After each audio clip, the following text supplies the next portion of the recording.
Hello friends, welcome to learn services. This is Ram Soni. Madhya Pradesh PSC ने MPPSC 2019 का जो prelims का रिजल्ट है, इसमें कुछ नए चेंजेस किए हैं। कुछ नए कैंडिडेट्स को क्वालिफाई किया गया है और कुछ पुराने कैंडिडेट्स को बाहर भी निकाला गया है। जो कि आप लोग पता होना चाहिए कि 2019 प्रीलिम्स का रिजल्ट रोस्टर प्रणाली को फॉलो करते हुए दिया गया था, जिसमें कुछ कैंडिडेट्स ऐसे थे जिन्होंने रोस्टर प्रणाली का बेनिफिट मिला था जिनको, तो उनको बेसिकली यहां से बाहर निकाल दिया गया है। और इस रिजल्ट में भी आप देखेंगे, इसको हम डिस्कस करेंगे। हालांकि आपको पता होना चाहिए मध्य प्रदेश पीएससी 2019 मेंस के रिजल्ट के खिलाफ में एक याचिका भी फाइल की गई थी और डबल जज बेंच के सामने याचिका फाइल की गई थी। लेकिन as of now Madhya Pradesh PSC ने आनंद फानंद में ये एक नया इनिशिएटिव लिया है, जिसपे ये दिखाने का प्रयास कर रहे हैं कि रोस्टर प्रणाली के माध्यम से जिन कैंडिडेट्स ने बेनिफिट लिया है उनको हमने बाहर निकाल दिया। आई एम श्योर ये इसमें डिस्कस करेंगे, हम लोग देखेंगे क्या क्या लिखा हुआ है। Let's discuss everything one by one.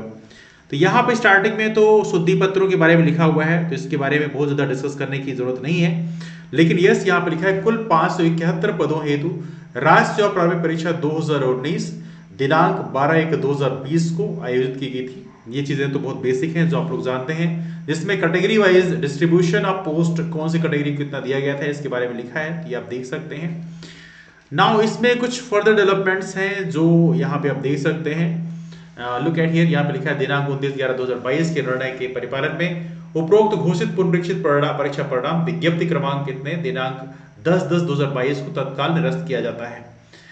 Now इसमें फर्दर लिखते हैं माननीय न्यायालय द्वारा याचिका क्रमांक कितने मान्य समान याचिकाओं में राज्य सेवा परीक्षा 2019 के प्रारंभिक परीक्षा परिणाम दिनांक 21/12/2020 के संदर्भ में दायर याचिका क्रमांक कितने के निर्णय का पालन करते हुए केवल नवीन अर्ह अभ्यर्थियों की विशेष मुख्य परीक्षा का आयोजन किए जाने हेतु आदेशित किया गया है।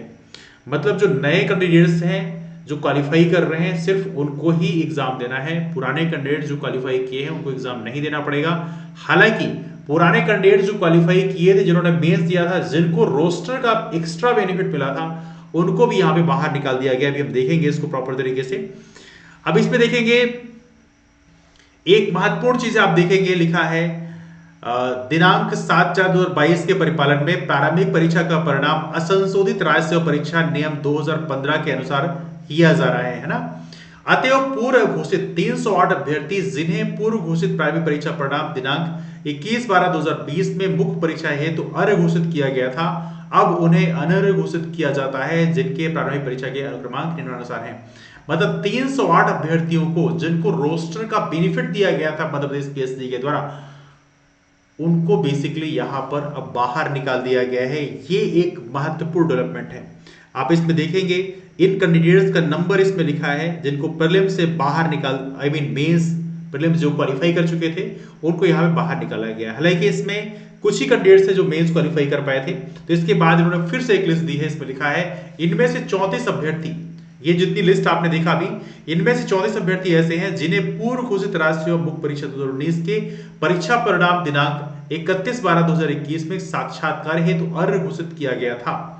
मतलब जो पहले आपने लिस्ट देखी उसमें से 34 कैंडिडेट्स ऐसे थे जिन्होंने मेंस क्वालिफाई भी कर लिया था, उन्हें साक्षात्कार हेतु भी अनर्ह घोषित किया जाता है। मतलब ऐसे कैंडिडेट्स जिन्होंने मेंस क्वालिफाई किया था रोस्टर का बेनिफिट लेकर, उनको भी यहां पर डिस्क्वालीफाई कर दिया गया है। इसमें से 34 कैंडिडेट्स ऐसे हैं जिनको यहां पर डिस्क्वालीफाई कर दिया गया है। नाउ इस लिस्ट में फर्दर आप आगे देखेंगे, जिसमें ये लिस्ट में आप देख सकते हैं 34 कैंडिडेट्स के यहाँ पे रोल नंबर दिए हुए हैं जिनको इंटरव्यू से बाहर निकाल दिया जाएगा। मतलब इनको इंटरव्यू देने का मौका नहीं मिलेगा। नाउ इससे फर्दर लिखा हुआ है इसी अनुक्रम में पूर्व घोषित राष्ट्रीय मुख्य परीक्षा 2019 का परीक्षा परिणाम विज्ञप्ति क्रमांक कितने दिनांक 31/12/2021 को भी निरस्त किया जाता है। ये इंपॉर्टेंट इंफॉर्मेशन है, इसको आप लोग ध्यान रखेंगे। अब लिखते हैं चूंकि 2019 परीक्षा परिणाम इसलिए निरस्त किया कर दिया गया मेंस का, बिकॉज देखिए एक्चुअली क्या है कि दोनों ही मेंस के एग्जाम्स को लेकर फिर वहां पर स्केलिंग कराई जाएगी प्रॉपर तरीके से, और स्केलिंग के माध्यम से किसको कितने नंबर मिलेंगे ये चीजें बाद में असेसमेंट होगी, है ना। तो जो कि रिवाइज्ड मेंस तो बचे हुए कैंडिडेट्स का होगा जो अभी क्वालिफाई कर रहे हैं। तो देखा जाए तो पहले और अभी वाले का फिर स्केलिंग कराया जाएगा। स्केलिंग के माध्यम से फिर मेंस सभी का क्वालिफाई किया जाएगा। स्केलिंग में जिसके नंबर ज्यादा होंगे कम होंगे वो तो वक्त बताएगा कि किसके नंबर ज्यादा आ रहे हैं, किस बार एग्जाम में एवरेज मार्क्स ज्यादा आ रहे हैं, किस में कम आ रहे हैं, वो तो वक्त की बात है, वो आने वाले कल में पता चलेगा। लेकिन एज ऑफ नाउ बोल दिया गया है कि मेंस को निरस्त कर दिया गया है। मेंस को निरस्त नहीं बल्कि मेंस का जो रिजल्ट था उसको निरस्त कर दिया गया। इस लाइन में आप प्रॉपर तरीके से देखेंगे, पूर्व घोषित राज्य मुख्य परीक्षा 2019 का परीक्षा परिणाम इतने के हिसाब से निरस्त कर दिया गया है। अब इसमें लिखते हैं राज्य परीक्षा 2019 से संबंधित मान्य उच्च न्यायालयों में लंबित याचिकाओं के अंतरिम आदेश के परिप्रेक्ष्य में सामान्य प्रशासन विभाग मध्य प्रदेश भोपाल के पत्र क्रमांक इतने के प्रकाश में आयोग द्वारा अपनी बैठक दिनांक इतने के निर्णय, ये सब चीजें लिखी हुई हैं और परीक्षा परिणाम घोषित किए जाने हेतु निम्नांकित प्रक्रिया का पालन किया जाएगा। अब इसे बताया गया प्रॉपर तरीके से कि विज्ञापन पदों को 27% मान्य करते हुए 14% मुख्य भाग में और 13% प्राविधिक भाग में रखा जाएगा। तो ये सारी चीजें आपके सामने रखी गई हैं। ये चीजें लगभग सभी लोग जानते हैं कि इस समय 87-13% का जो फॉर्मूला है बीपीएससी फॉलो कर रही है, जिसके बारे में आप लोग ऑलरेडी जानते हैं, है ना। तो इनके बारे में हम लोग अलग से डिस्कस नहीं कर रहे हैं।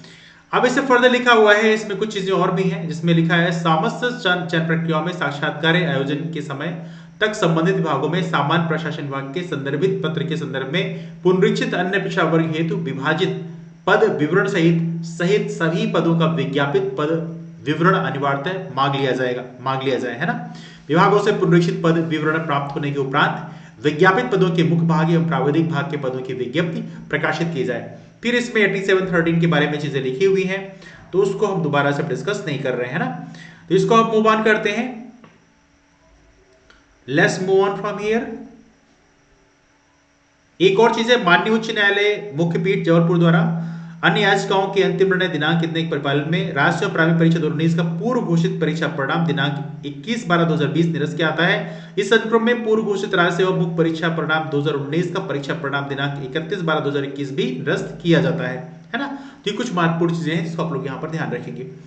नाउ इसमें फर्दर लिखते हैं, उपरोक्त प्रक्रिया का पालन करते हुए पुनरीक्षित परीक्षा परिणाम निर्णय से 2 भागों में है। मुख्य भाग जिसमें 87% जो है उसको रखा गया है, प्राविधिक भाग जिसमें 13% अन्य पिछड़ा वर्ग और 13% आरक्षित श्रेणी हेतु रखा गया है। ये दोनों चीज आप लोग यहाँ पर याद रखेंगे। अब मुख्य भाग आ की बात करें, जिसमें 87% के आधार पर जारी किया गया है, इसे मुख्य परीक्षा हेतु उपरोक्त पदों के 15 गुना प्लस समान अंक प्राप्त प्राविधिक रूप से अर्ह कुल अभ्यर्थियों का श्रेणीवार विवरण निम्नानुसार है। इसमें आप देखेंगे अन्य के कुल 3004 अभ्यर्थी हैं, शेड्यूल कास्ट के 1420 अभ्यर्थी हैं, शेड्यूल ट्राइब के 1800 अभ्यर्थी हैं और इसके अलावा अन्य पेशा वर्ग की बात करें तो यहाँ पे 1715 अभ्यर्थी हैं ओबीसी के, ईडब्ल्यूएस के 1026 अभ्यर्थी हैं, कुल मिला के 8965 अभ्यर्थी हैं जो कि टोटल यहाँ पर देखे जा सकते हैं। हाँ, यहाँ पर आप जरूर देखेंगे 8965 में यदि ईडब्ल्यूएस का देखें तो 1026 होता है, मतलब 10% से ऊपर जा रहा है। और ओबीसी की बात करें तो ओबीसी का तो चलो ठीक है, that is coming in the lower side. आगे चलते हैं यहाँ पे, let's move for next one. इसके बाद यहां पर लिखा है कि राज्य परीक्षा 2019 के पुनरीक्षित परीक्षा परिणाम में मुख्य परीक्षा भाग ए के लिए प्राविधिक रूप से अर्ह पाए गए कुल 8965 अभ्यर्थियों की अनुक्रमांकवार सूची निम्नानुसार है।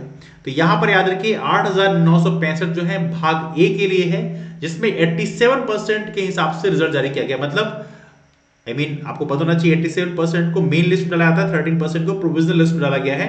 तो 87% को भाग ए में डालते हुए यहाँ पर रिजल्ट जारी किया गया। इसमें आप देखेंगे पूरी लिस्ट यहाँ पे आपके सामने दी है, लिखा है यहाँ पे रिवाइज्ड पार्ट ए मेन, है ना, रिवाइज्ड पार्ट ए मेन। इसमें सभी कैंडिडेट्स के नाम है, जिन्होंने पहले मेंस दिया है उनके भी नाम है, जो नए क्वालिफाइड करेंगे उनके भी नाम है इसमें।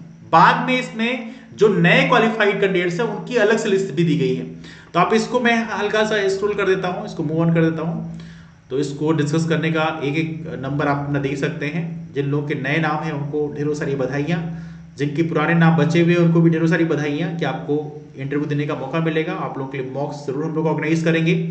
अब इसमें दिखा है संशोधित लिस्ट में मुख्य भाग ए के लिए विशेष मुख्य परीक्षा हेतु इतने अभ्यर्थियों को शामिल किया जाएगा, 858। तो जो पुराने लिस्ट अभी आपने देखी, इसको मैं अभी दिखाया आपको, इसमें 858 नए कैंडिडेट्स हैं, इसलिए इन 858 कैंडिडेट्स का अब कराया जाएगा वापस से मेंस। ऑलराइट, तो जो इनके अलावा बचे हुए जो कैंडिडेट्स हैं उनका मेंस तो होगा नहीं, बिकॉज उन्होंने पहले मेंस दिया था। लेकिन जो 858 नए कैंडिडेट्स हैं जिनको यहां पर दोबारा से मेंस देने का मौका मिलेगा, इनके लिए होगा विशेष मुख्य परीक्षा। और देखिए, ये मुख्य परीक्षा और जो पहले वाली मुख्य परीक्षा थी, दोनों का मार्क्स स्केलिंग करके फिर कैलकुलेट किया जाएगा कि पुराने वालों के नंबर कुछ बढ़ भी सकते हैं, बिकॉज स्केलिंग में बेनिफिट ऐसे कई बार मिलते हैं, बट एवरेज मार्क्स के हिसाब से डिपेंड करता है कि एवरेज मार्क्स उस सेशन के कितने जा रहे हैं। जैसे मान लीजिए अभी के जो विशेष मुख्य परीक्षा होती है, इसका एवरेज मार्क्स यदि ज्यादा जाता है तो पुराने वाला जो मेंस हुआ है उनको थोड़ा बेनिफिट मिल जाएगा, उनके मार्क्स थोड़े ऐड हो जाएंगे। लेकिन अभी का जो एवरेज मार्क्स यदि कम हो जाता है तो उस कंडीशन में अभी वालों को बेनिफिट मिलेगा, पहले वालों को, मतलब I am sure you getting point. थोड़ा सा कॉम्प्लिकेट है बट स्केलिंग ऐसे ही काम करता है ना, जब ऑप्शनल हुआ करते थे तब भी स्केलिंग ऐसी होती थी। नाउ अब आगे देखते हैं इसमें, look at the next one. ये कैंडिडेट ऐसे हैं जिनको दोबारा अब मेंस देने का मौका मिलेगा, जिनको रिवाइज लिस्ट में जिनके नए नाम हैं, जिनको मेंस देना होगा, तो ये वो नंबर हैं। तो यदि आपका नाम इस लिस्ट में है तो आप इसे जरूर चेक कर लें प्रॉपर तरीके से। इस लिस्ट में कितने कैंडिडेट्स हैं, इस लिस्ट में आप देख सकते हैं देयर आर 858 कैंडिडेट्स, 858 नए कैंडिडेट्स हैं, इसको आप लोग ध्यान रखिएगा। 858 ये कैंडिडेट जो है ये मेन लिस्ट के हैं, प्रोविजनल लिस्ट के नहीं, मेन लिस्ट के है ना। फिर इसके बाद देखा जाता है प्राविधिक भाग बी के लिए विज्ञापित पदों के 15 गुना प्लस समान अंक प्राप्त प्राविधिक रूप से अर्ह कुल अभ्यर्थी कितने हैं। तो प्रोविजनल लिस्ट में कितने कैंडिडेट थे, 4215, इसमें अनरिजर्व्ड के 2177 और ओबीसी के 2038। तो आपको पता होना चाहिए 13% अनरिजर्व्ड जाता है, 13% ओबीसी में जाता है। तो दिस हाउ इट वर्क्स। तो यहां पर कुल 4215 जो है ये प्रोविजनल लिस्ट में है। अब इन 4215 लोगों के नाम जो है इसमें दिया हुआ है ना, जिनको यहां पर प्रीलिम्स क्वालिफाई कराया गया था। अब देखिए ये सभी 4215 नाम जो हैं इनके नाम रहेंगे प्रोविजनल लिस्ट में, है ना। इसमें अब लिखा है कि 4215 जो प्रोविजनल लिस्ट में जिनके नाम हैं उनमें से केवल 1863 कैंडिडेट ऐसे हैं जिनको विशेष मुख्य परीक्षा देनी है ना। ये 4215 नाम जो आपने देखे हैं इनमें से कईयों ने ऑलरेडी मेंस दे रखा है, केवल 1863 लोगों को ही मेंस का एग्जाम दोबारा से नहीं, मतलब विशेष मुख्य परीक्षा देनी होगी। तो आपको यहां पर ध्यान रखना है कि 1863 कैंडिडेट्स ऐसे हैं जिनको विशेष मुख्य परीक्षा देनी है, प्रोविजनल लिस्ट वाले, है ना। तो मेन लिस्ट के कैंडिडेट्स लगभग 850 हैं, प्रोविजनल लिस्ट में लगभग 1863 कैंडिडेट्स हैं, है ना। तो ये दोनों आप देखेंगे, ये लोग देंगे प्रॉपर तरीके से मेंस अभी वाला, है ना। इसके बाद ये 1863 जो कैंडिडेट्स हैं इनकी लिस्टिंग यहां प्रॉपर तरीके से आपके सामने दिखाई गई है। ये 1863 कैंडिडेट हैं जिनको अभी विशेष मुख्य परीक्षा इन्हें देनी होगी। अब इसमें लिखा है माननीय न्यायालय के याचिका क्रमांक कितने के निर्णय दिनांक 29/11/2022 के परिपालन में उपरोक्त मुख्य परीक्षा मुख्य भाग ए या प्राविधिक भाग बी के केवल नवीन अर्ह अभ्यर्थियों को ही विशेष मुख्य परीक्षा का आयोजन किया जाएगा। तो ये है बेसिकली विशेष मुख्य परीक्षा के बारे में। अब यहाँ पर चीजें जो लिखी हुई है इसमें कुछ चीजें इंपॉर्टेंट हैं। जैसे लिखा है लिखित परीक्षा का आयोजन 15 अप्रैल से 20 अप्रैल तक कराया जाएगा, है ना। तो इसमें यह भी लिखा है प्राइमरी परीक्षा विशेष मुख्य परीक्षा हेतु प्राविधिक अर्ह अभ्यर्थी विशेष राज्य सेवा परीक्षा 2019 में बैठने हेतु आवेदन एमपी ऑनलाइन के माध्यम से दिनांक 23 जनवरी से लेकर 22 फरवरी तक यहाँ पर अपना फॉर्म फिल कर लें और आयोग की वेबसाइट mpsc.mp.gov.in के माध्यम से फिल कर सकते हैं। और बाकी चीजें यहाँ पे बहुत ज्यादा इंपॉर्टेंट नहीं है, सभी लोगों को ऑलरेडी पता है, इसलिए इसमें अलग से डिस्कस करने का कोई बहुत ज्यादा उचित नहीं बनता है। तो ये रहा डिस्कशन। तो आप देख सकते हैं इसमें से कितने कैंडिडेट्स का दोबारा से मेंस कराया जाएगा। तो आप देख सकते हैं जो प्रोविजनल लिस्ट है जिसमें से 1863 नए कैंडिडेट्स हैं, है ना। प्रोविजनल लिस्ट से 1863 नए कैंडिडेट्स हैं और मेन लिस्ट से जो है, मेन लिस्ट में आप देखेंगे मेन लिस्ट से भी एक बड़ी संख्या में कैंडिडेट्स हैं, उनकी संख्या है 858, है ना। तो 858 मेन लिस्ट से, 1863 पुरानी लिस्ट से। तो कुल मिला के देखा जाए तो कितना हो गया, ये हो गया 2721 कैंडिडेट्स का विशेष मुख्य परीक्षा आयोजित की जाएगी, जिसके बारे में आप लोग याद रखेंगे। जिनका नाम इन 2721 की लिस्ट में है उनको ढेरों सारी बधाइयां, आपको मेंस देने का मौका मिल रहा है। ये एक बहुत बड़ी अपॉर्चुनिटी है, पूरी शिद्दत से मेंस दें। और ये बिल्कुल ना सोचे अभी स्ट्रेटेजी क्या होनी चाहिए आपके लिए, वो हम लोग डिस्कस जरूर करेंगे, उसको हम लोग अगले सेशन में डिस्कस करेंगे। लेकिन फॉर टाइमिंग 2721 कैंडिडेट्स जिनको मेंस देने का मौका मिलेगा उनको ढेरों सारे congratulations, all the best for the mains. और पूरी शिद्दत के साथ में अपनी तैयारी में जुट जाइए। आपकी तैयारी में हम जरूर आपको हेल्प करेंगे और आपको जो भी हेल्प चाहिए होगी आप नीचे कमेंट में पूछ भी सकते हैं। साथ में हमारा टेलीग्राम ग्रुप है राम सोनी एमपीएससी से भी आप सभी लोग ज्वाइन कर लें। आई एम श्योर आपके फाइनल सिलेक्शन में हम भी भागीदार होंगे, हेल्प जरूर करेंगे आपकी। डिस्कशन को भी वाइंड अप करते हैं, मुलाकात करते हैं फिर एमपीएससी वीडियो सभी अपडेट्स पाने के लिए चैनल को सब्सक्राइब जरूर कर लें। मुलाकात करते हैं फिर, तब तक के लिए bye bye, take care, have a wonderful day, keep moving forward and take care.